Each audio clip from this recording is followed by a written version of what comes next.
Welcome to the Modern Assyrian program on ANB SAT. My name is Carmen Morad. My special guest today is Andrew Nosrati, candidate for the Turlock City Council.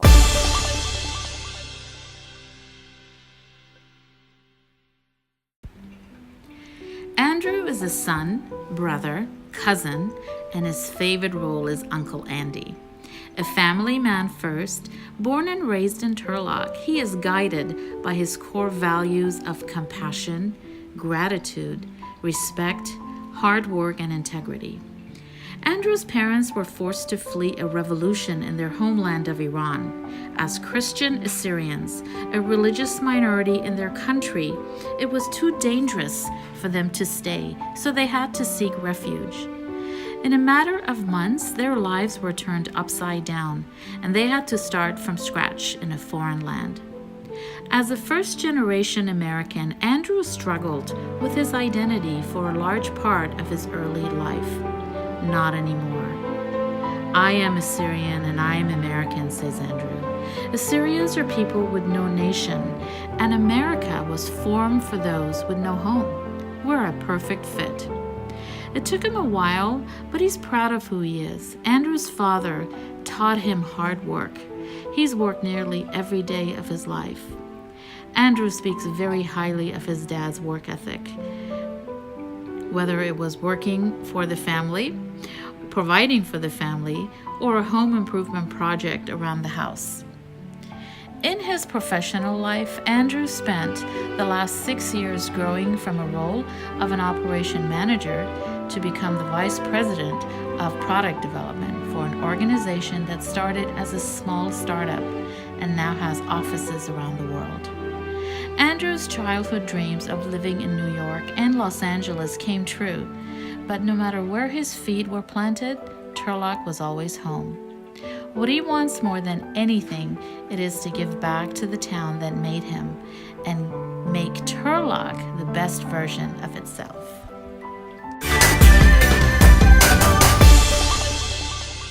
Welcome, Andrew. Thank you. Thank you for having me. I know you're extremely busy. You're campaigning. Yes. You are just weeks away from Election Day. Sneaking up on me. Sneaking up on you. You're doing a great job. And before we start talking with our viewers on the issues and your experience and knowledge that really qualifies you for this position, but we would like our viewers to know a little bit about you, Andrew. You were born and raised in Turlock. I was. Tell us a little bit about who Andrew is. Yeah, I wish I could have these conversations with you all individually, but there's only so many days between Election Day. I was born and raised in Turlock, a child of, this is an Assyrian program, I'm Assyrian. My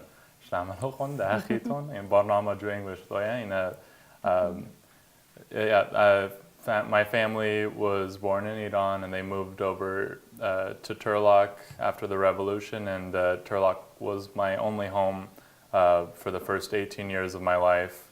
Came through the school system, and it's very much a part of who I am.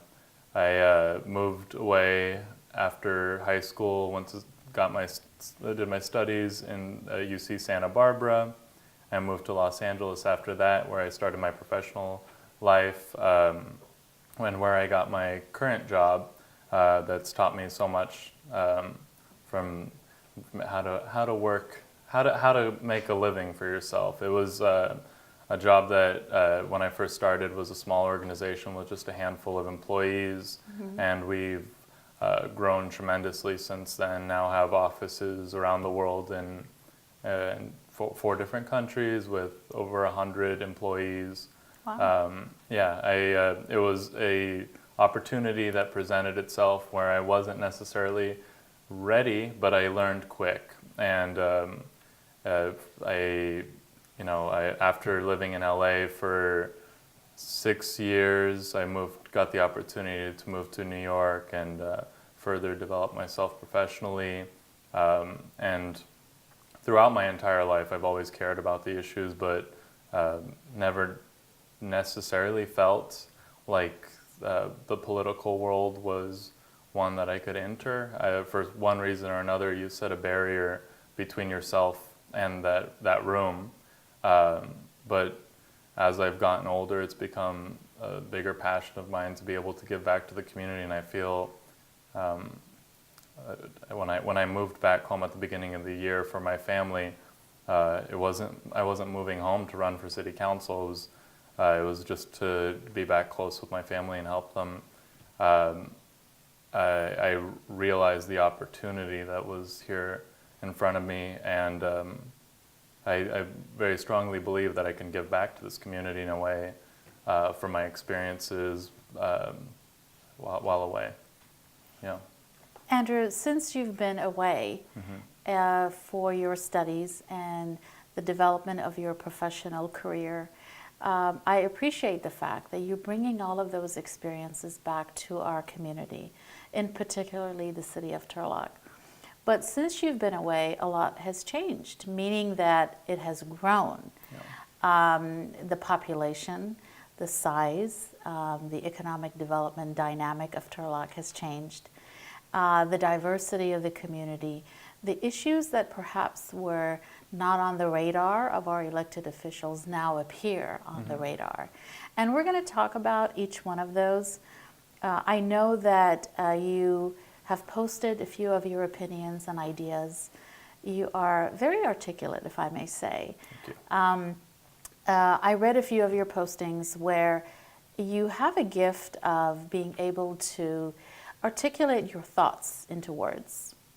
And that is a gift. I believe communication is very important in any business, but especially in politics, because you are elected as your constituents or as the voters choose you for your decision-making abilities. And when you decide how to vote on what proposals come before you at the City Council, it is that asking questions, or it's that communicating with the voters, with the members of the community, that you're able to represent them. You're able to become the steward of their monies, as we say, with the City Council. Whether it's services, whether it's what measures come before you, whether it's a vote on a city manager, fire, police, or any of the other services that fall within the purview of the City Council. What I would like to ask you, Andrew, is what kind of experience have you had that really prompted you? I ask this question of every elected official, Andrew, that I've interviewed. For example, when I asked our supervisor, Ovidio Chiesa, I asked, when was that moment, that aha moment that you had, that you felt that it prompted you that I think I'm going to throw my hat in and I'm going to be involved in politics. When was that moment for you? I have a specific date tattooed on my arm that wasn't necessarily the day that I decided that I was going to be getting into politics, but it was the day that I decided that I was going to be dedicating my life to the things that I care about. I didn't know necessarily what shape that would take, what role I would be playing, but I know that there's a lot of important issues and concerns for the people that are not always met by the leadership that represents them. As you know, back, it was in January of 2017 that I got that moment where I said, you know, if you're gonna go back on your word, you're at least gonna have a constant reminder of your failure. But it was well before that I felt that internal force that was driving me towards this path. I originally thought, I actually was trying to recall back when I first started caring about these issues, and I ran into an ex-girlfriend about a couple weeks ago from back in my high school days and in college, and she said, "Oh, I saw that you're running for city council," and I said, "I know, isn't that crazy?" And she said, "You know, at first I was a little surprised, but then I realized that this is something that you've always cared about. You've always wanted to talk about the issues. You've always wanted to understand why there's these differences in opinions and what kinds of things that we could be doing to make things better.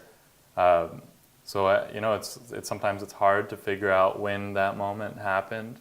I've heard a lot of people talk about how the biggest decisions sometimes you make in your life you're not even making.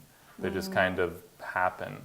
Before you know it, all of this, the path before you's been presented and it's paved for you to walk down. When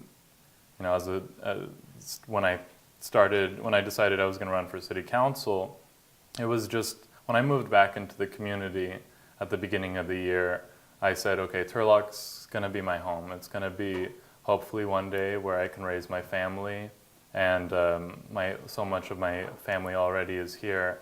I want to understand who is the leadership that's guiding it. Where's the direction of this town going? What are the voices that are contributing to the conversation that's shaping our community? And I met with anyone that would have me.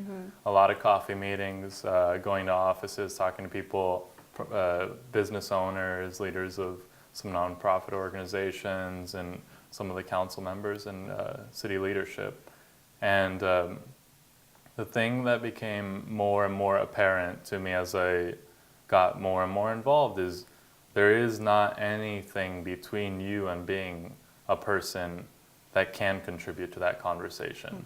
I think a lot of people generally have built a wall between themselves and that room where those decisions are made, and it's not they're not certain why they're not going there. And as I got involved, I recognized the opportunity there, and I decided that my voice is one that I believe the community would benefit from, because it's not my voice, it's a voice for all people. I care very much about the well-being of the community, and it's a passion within me to fight to make sure that all of the community is represented and cared for, and the decisions that we're making are for the common good of all the people. And before I knew it, I was filing some paperwork, and it's just been a really exciting experience, and incredibly fulfilling. And I have no doubts that it's the right thing for me to be doing, no matter how taxing, how exhausting, and how hard it's been at times. Every single morning I wake up energized, ready to do it again, and I hope that I'm given the opportunity to be part of the council come November. I think you explained it. To my understanding is your aha moment has been perpetual. Yeah. It has been building up. It's probably something that I denied for a long time. I see. Because I think when you're younger, you talk to anyone prior to that moment where they pick the path, they're trying to identify what it is that maybe their purpose or what they're going to be contributing. And when I was younger, I used to talk about my writing. I've always loved words, and I love the importance that they can have in shaping society, whether it's a book or a screenplay or just a simple sentence articulated between two people. There's the right words said in the right order can have a profound impact on someone's life. And I even explored comedy for a while. This isn't the funniest format, but it can be. It can. Yeah. When I was away, I tried to do some stand-up comedy and things like that. But so much of my comedy at the time was always talking about the issues, and I was just like, why am I making people laugh about the issues instead of doing something about it? Right. I think the aha moment, I would push it away for a long time while you have to explore a lot of things to arrive at where you are. I see. Yeah. You know, I think that any potential voter or constituent watching this would really appreciate your honesty and candor, because words are what communication is all about. There's a lot being said about a miscommunication between our local government or any kind of government with voters and with people that they represent. Yeah. So when you are big on communication, when you are big about paying attention to detail, I would personally like my representative to pay attention to detail and pay attention to, for example, me as one person voter, what I'm thinking. And if I send you an email, I want you to read it. Yeah. If I send you a letter, I would expect a response, for example. Yeah. Let's move on to talk about the issues, Andrew. We talked about earlier about the direction that Turlock is taking. There is economic development issues, the general plan, which is the direction of the city grows, literally, north, south, east, west, which side of the freeway, being that we are an agricultural community. But Turlock has really had a reputation for maintaining the quality of life issues. And we are seeing some issues like homelessness that is really attracting a lot of attention when it comes to meetings. Our congressmen, our assembly members, senators, county leadership, and locally, a lot of attention is being paid to that. And I would like to know what your ideas and what your thoughts are on preventing the homeless situation to grow. Yeah. And when I mean homelessness, I'm talking about those who have this, it's not who they are, it is what they are experiencing. Circumstances. Yeah. Homelessness is those individuals who fell through the cracks of whatever their life was meant to be. No one sets out to be homeless. So how do you think our city should be able to handle or prevent, or when it comes to services, with this issue of being homelessness, Yeah. Andrew? I mean, homelessness is a very complicated issue. It's the thing that I talk about often when addressing that is I think that the key is to look at it almost how a doctor treats his patients, because sure, there's a policy that you can try and throw it on a city and hope that it fixes it, but a doctor doesn't prescribe a single pill for one symptom. You have to understand the underlying issues that have brought a person to that point.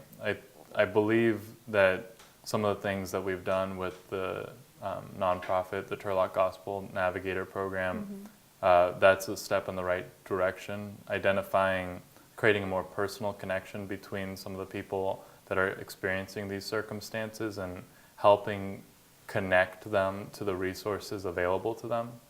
When I first started getting involved in this conversation about homelessness, I went to a couple meetings with the council and some of their little side groups that they had. I did a little experiment before I went into the meetings where I went into City Hall and I said, theoretically speaking, let's say I am either homeless or on the brink of, what is available to me? What kind of things can you guys provide me? And I just got blank looks, people looking to their left and to their right, not necessarily certain how to answer that question. And I believe that some of it is related to an information gap between the people that are working at the city, either from the public safety standpoint or actually our city staff and actually the broader community, because there's so many people in this community that care about the issue. But we had these meetings where people came in, and one of the biggest initiatives in our area in Stanislaus County, focus on prevention, was something that overwhelming majority of the people in the room were unaware of. I believe that it's necessary for Turlock to work with its surrounding communities in a coordinated effort to identify what kinds of programs are positively contributing to helping people get out of this cycle. Some of the things that we do whether it's closing parks early or doing lights. That kind of stuff is a reactionary policy making that we're trying to immediately address a problem that doesn't have immediate solutions. I have a big concern about leadership that makes decisions in reactionary method. It's if you're reacting to a problem, you're generally not making the wisest decision. It's all about identifying the long-term issue. If we're kicking people out of parks, where are they going to end up? I've talked to a lot of people, and they're while knocking on doors, where they tell me about multiple break-ins in their rental properties, or the homeless population moving throughout town and away from the hotbed of downtown and moving now over towards Gear. So we need to really understand the impact of some of these quick hit solutions and really focus on some larger solutions. It's a really big problem that we're not going to be able to fix right away, but it's really about working with our county and working with the state and procuring the funds where available to give to some of these programs that are helping people get off their feet or get back on their feet and giving them the ability to become productive members of society again. I talked to the homeless population because I think too many people are afraid to go to the source and actually, talk to them about their circumstances and identify where it is, why they are where they are. And a lot of them, we have mental health issues that we're not currently capable of handling. There was a story where we had a suicide call from someone in the homeless population, and we didn't have a resource to be able to handle that call. And I think those are the types of shortcomings that with a city of our size and with the amount of money that we have funding our city and the types of priorities that the state has set and the county has set, we have to close those gaps. If there are people that come to us in need of trying to get back into society, we've got to be there for them. And it's important that we work towards long-term solutions and strategically addressing it and not just acting quickly to try and get some sort of political gains. You can very easily tell people, I'll fix it, but that's not honest to your constituents, and it's important that we have a realistic understanding of the challenges ahead of us, and that I very strongly believe that this community can solve the problem. I believe that if we do get the right people in the room and that we work together with our surrounding communities, we can come up with some solutions to helping those that just need a little bit of assistance to get back into it, get back into being where they want to be, having purpose within their lives. So there's short-term goals, there's long-term goals, and then same with strategy. Yeah. And definitely, Andrew, it's a collaboration of all the parties you mentioned, public sector, private sector, faith-based, and volunteers, churches really do play a huge role. But I have to tell you, I've attended some of those meetings as well, and you also hear from business owners who are really frustrated with the level of disturbance that they see. Yeah. So I like your ideas of bringing the right people in the room and collaborating with focus on prevention. So you said you really are interested in bringing people in, members of the community. The premise of this program, of our show, has been for months now, civic engagement. How we get people to feel that their voice matters. And everyone has a different talent of being able to provide in their own way, whether it's volunteering, whether it's contributing and working on a campaign, for example, to make phone calls. That's a great idea. Yeah, especially for you right now. And really take ownership of a community. Yeah. We talked about community a lot. We talk about the capacity that a community has and how members of neighborhoods, for example, and cities never really thought what they did mattered. But you have a different opinion about that. Tell me about what you think, especially with your campaign, of getting everybody involved, every member of the sector of the community. What does that look like to you? Well, I want people to be excited by a local city council race. It's a challenging proposition to make people excited about local politics, but I believe that it's a leadership's responsibility to make the people that they represent feel like their voice is going to be carried into City Hall, and that the campaign, while it might have my name slapped on the banners, is not about me.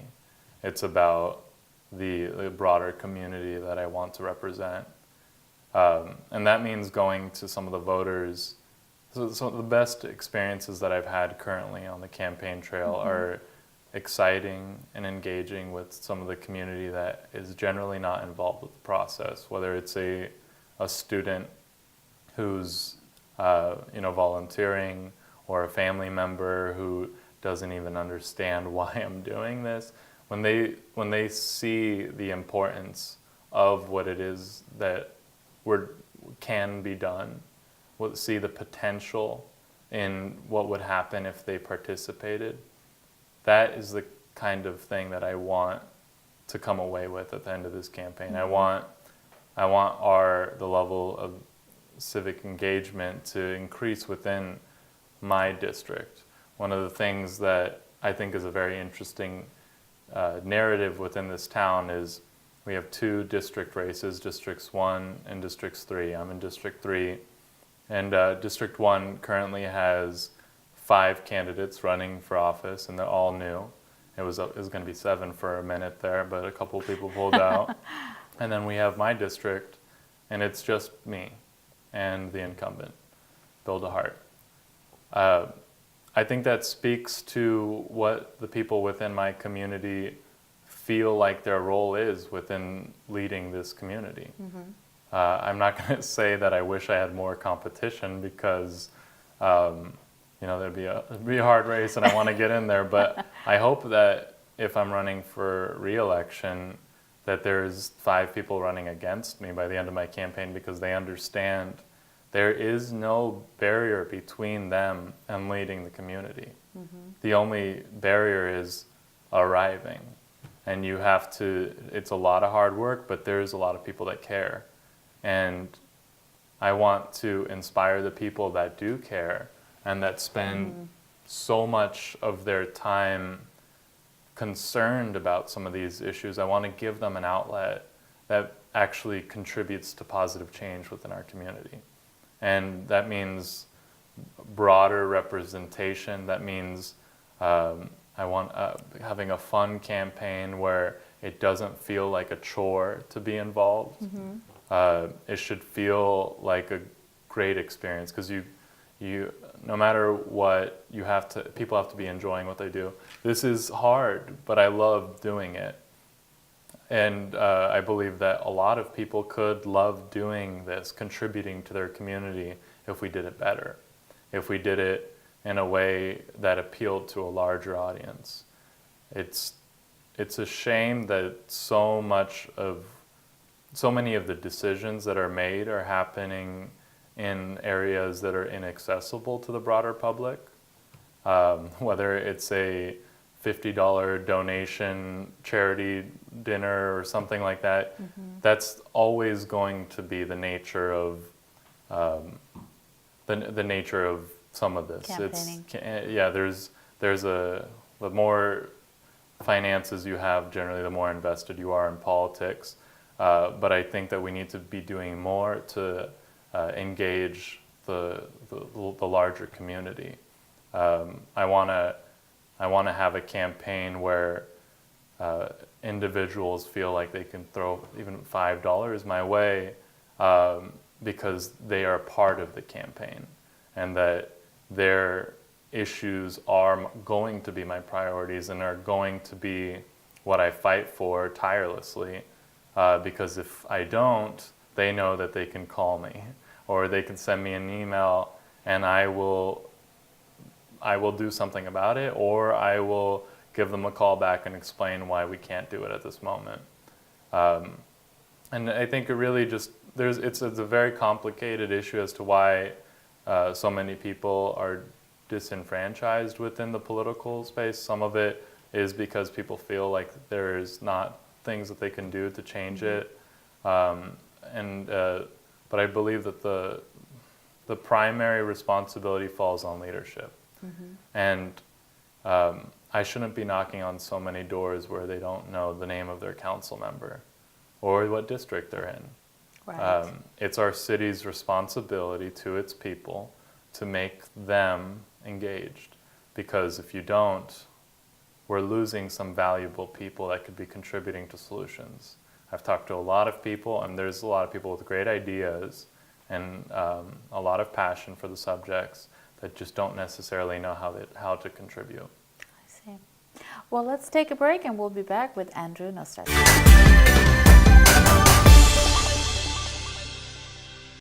As women, we want that youthful, glowing appearance. Feeling and looking your best enhances your quality of life. Get that youthful glow with Dr. Sargon Bebla. Dr. Sargon Bebla provides a warm, personalized, and caring approach for all of your urogynecological needs. With years of professional experience, Dr. Bebla will personalize your treatment to meet your expectations. Some of the services offered are Mona Lisa Touch, PicoSure Skin Revitalization. Bebla Uro-GYN and Aesthetics is located at 1524 McHenry Avenue, Suite 370 in Modesto, California. For more information, schedule an appointment online or call 209-409-8513.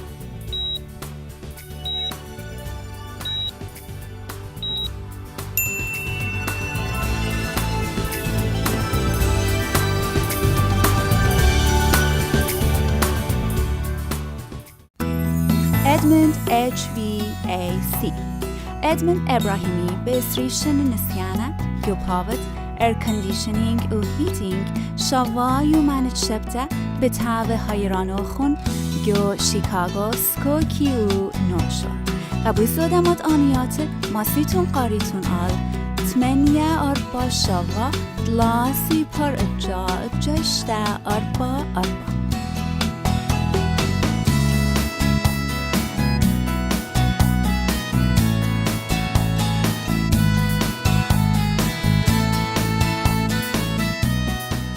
We are back with Andrew Nosrati for the remainder of our interview. Andrew, we talked about the importance of civic engagement, and we talked about how you feel about the highest priority topics, which of course we'll continue to discuss those. But let's talk logistics. Elections are about votes. Elections are about winning. And people need to vote for you. And it's very important when we talk about voter registration.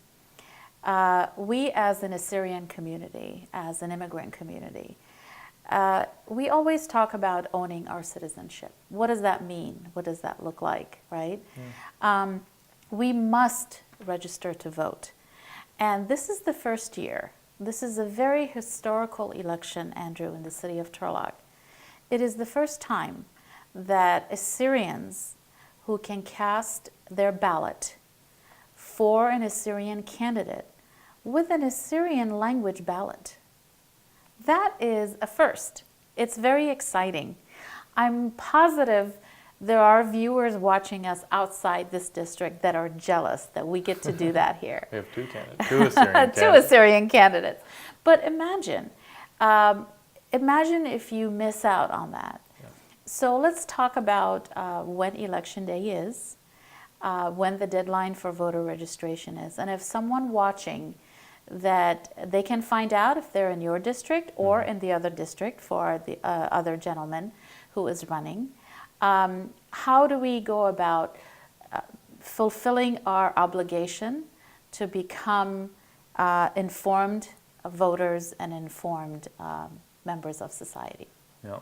Well, I'll make it very easy. If you're confused and you need support within the community, I am available to you. You can contact me through my campaign, through my Facebook or Instagram, or give me a call.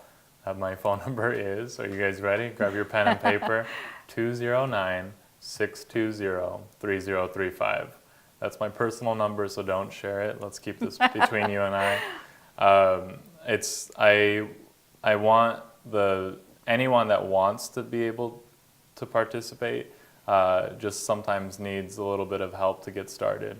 Registration in California is incredibly easy for those of you that have access to the internet and a driver's license. You can do it in 5 minutes online. Just do a simple Google search of California voter registration. It'll be up at the top. And within 5 minutes, just fill out a simple form. You'll be able to do it. Absentee ballots, the easiest thing for a majority of people. You'll get your ballot sent in the mail, fill it out from the comfort of your home, and you can participate in our democracy without having to leave your house. I personally don't like the absentee ballot. I like to go to the polls. I feel it's more exciting, but if you want to stay home, you can do it. Also, the Assyrian community is making a push to ensure that we have as many people that are citizens participating in the process. The Syrian American Civic Club is starting a voter drive. Is it September 11th? We begin on September 11th. Yeah, September 11th. You can go down to the Civic Club and they'll help you fill out the necessary paperwork if you're not comfortable filling out the form yourself. And as I said, I'll arrive at your door if you need help because I want your vote. Even if you're not voting for me. I want you to vote just because it's very important that we understand that for us to be represented, we have to start at the bottom, and that means just participating in the election process and voting, even if you don't know all of the candidates and all of the positions, putting your vote in there for one is contributing. So I mean, there's so much opportunity of how far you can go into contributing. You could run for office, not this year, but you can run in the future. You could get involved in some of the boards, show up to city council meetings, get involved in a campaign. It really is about making sure that the people that are leading this city know what matters to you, and the loudest people in the room a lot of the time take away from others. So it's our responsibility to be one of the voices, to go in and make sure that a candidate that's running to represent you knows what your biggest concerns are. Don't turn down any conversations. I want to talk to every member of the community at some point. I probably won't be able to get to all of you before November 6th, but I hope that throughout my time, hopefully serving, I'm given the opportunity to speak to each individual member. I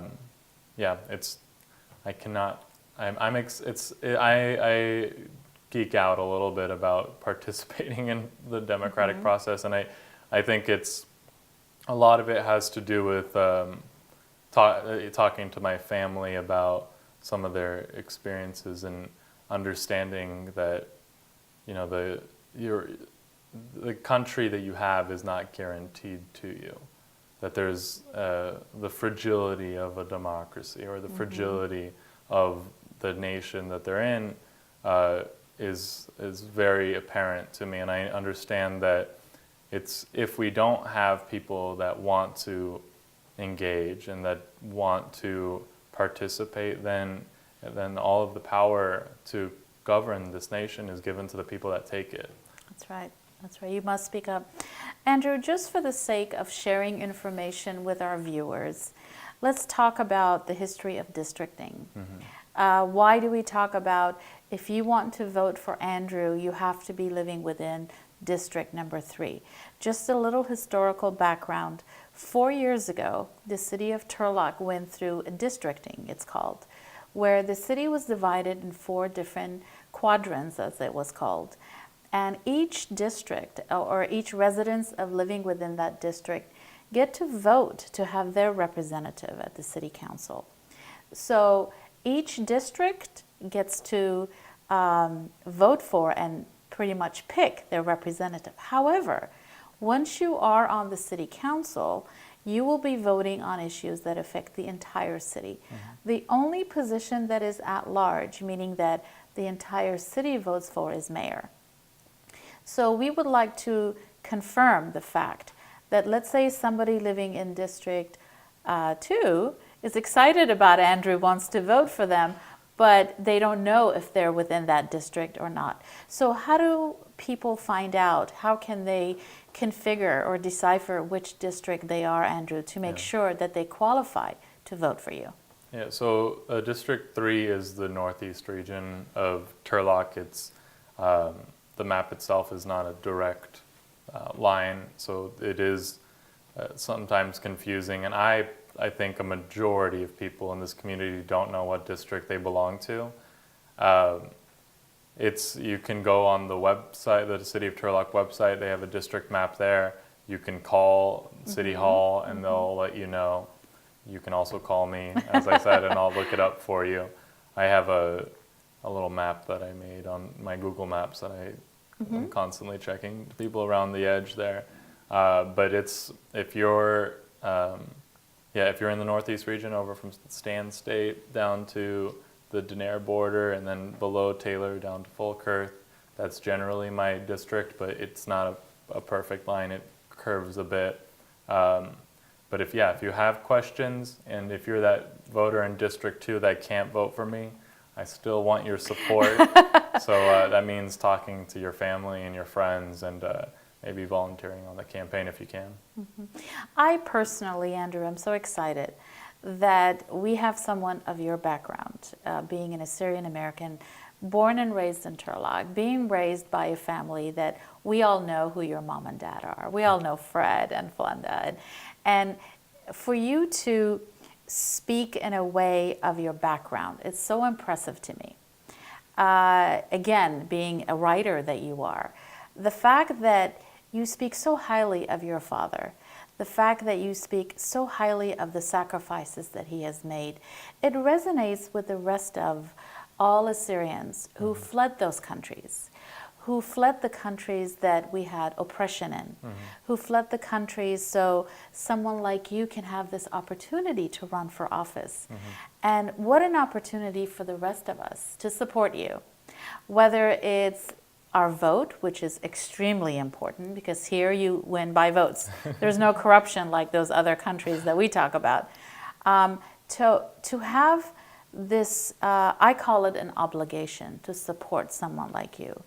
If I can give you my vote, I will. If not, it needs to be a support of other means. And we as Assyrian Americans have been so blessed to live in a country and a community that has embraced us and has given us these fantastic opportunities.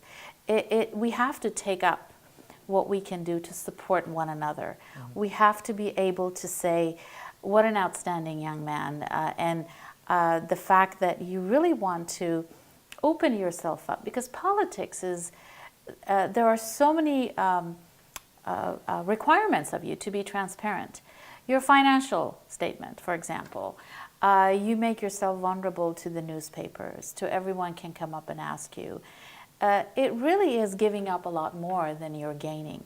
But to have that passion, to have that interest and that knowledge, being a good communicator, caring and understanding what the issues are. 25,000 Assyrian Americans call Turlock home.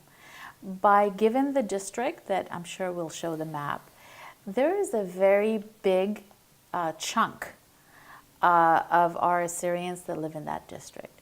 How exciting is it to have an Assyrian, and Andrew Nosrati, be our representative on the council? Thank you so much for the kind words. The Assyrian community has been so supportive already, and I wasn't